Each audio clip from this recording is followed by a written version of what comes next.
और इस वक्त की बड़ी खबर आ रही है, लोकसभा में अविश्वास प्रस्ताव पर चर्चा से जुड़ी हुई ये बड़ी खबर है। सरकार के खिलाफ अविश्वास प्रस्ताव पर लोकसभा में आज का दिन खास रहने वाला है, क्योंकि प्रधानमंत्री नरेंद्र मोदी आज भाषण देंगे। प्रधानमंत्री नरेंद्र मोदी आज शाम 4 बजे बोलेंगे। इससे पहले अविश्वास प्रस्ताव पर बहस के दूसरे दिन गृह मंत्री ने मणिपुर के मुद्दे पर विपक्ष को जवाब दिया। उन्होंने विपक्ष को नसीहत दी कि वो मणिपुर की हिंसा पर सियासत छोड़ दे। साथ ही उन्होंने ये भी साफ कर दिया कि सरकार इस मुद्दे पर चर्चा के लिए हमेशा से तैयार है।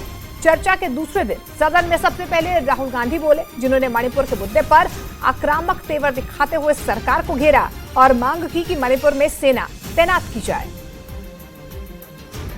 विश्वास प्रस्ताव पर चर्चा के दूसरे दिन अमित शाह बोले और विपक्ष के आरोपों का चुन चुन कर और पूरे आंकड़ों के साथ जवाब दिया। इस दौरान उनकी और विपक्ष की तीखी बहस भी हुई।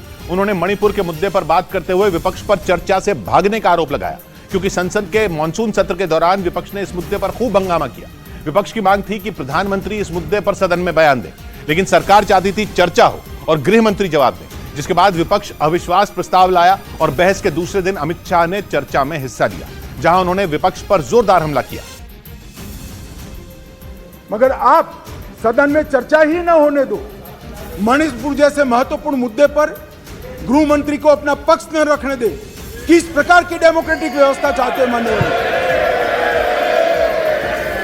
और क्या आप सोचते हो कि शोर शराबा कर आप मुझे चुप कर दोगे? आप चुप नहीं कर सकते हो। 130 करोड़ की जनता ने हमें चुनकर यहां भेजा है। अमित शाह ने केवल मणिपुर के मुद्दे पर ही विपक्ष पर निशाना नहीं साधा, बल्कि वहां से जुड़े कुछ जरूरी आंकड़े भी पेश किए और वहां बीजेपी की सरकार के दौरान कानून व्यवस्था से जुड़ी जानकारी दी। 6 साल में मणिपुर में एक भी दिन कर्फ्यू नहीं डाला। मणिपुर के अंदर एक भी दिन बंद नहीं रहा। मणिपुर के अंदर एक भी दिन ब्लॉकेड नहीं हुआ और उग्रवादी हिंसा लगभग समाप्त हुई। ये 6 साल का भारतीय जनता पार्टी के शासन का इतिहास था। अमित शाह ने कांग्रेस को पूर्वोत्तर के राज्यों में उसकी सरकार के दौरान हुई मौतों के आंकड़े भी गिनवा दिए। उन्होंने दावा किया कि कांग्रेस के वक्त पूर्वोत्तर में हुई हिंसा में हजारों लोगों की जान गई। आपके समय में तो 8 राज्य आग की लपटों से घेरे हुए थे और हिंसा में 6000 से ज्यादा लोग मारे गए थे।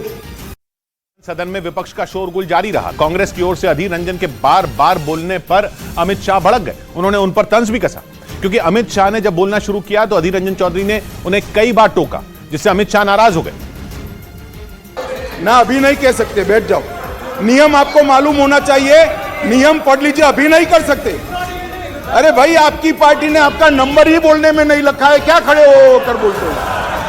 आप लीडर ऑपोजिशन हो ना, आप चर्चा शुरू करते हो ना, बोलने देते हैं आपको। अब मेरे भाषण में क्यों बोल रहे हो आप? आपको बोलने नहीं देते आपके पार्टी वाले। बैठ जाओ। अधीर रंजन नहीं माने, वो बोलते रहे। ये नहीं, उन्होंने एक बार फिर प्रधानमंत्री के अब तक चर्चा के लिए सदन में न आने का मुद्दा उठा दिया और अमित शाह पर निशाना साधा। प्रधानमंत्री सदन में आए और चर्चा की शुरुआत करें।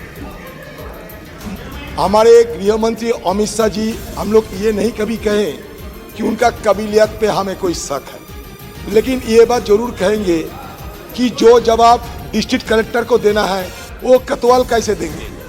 तो इसीलिए हम बार बार प्रधानमंत्री को आने के लिए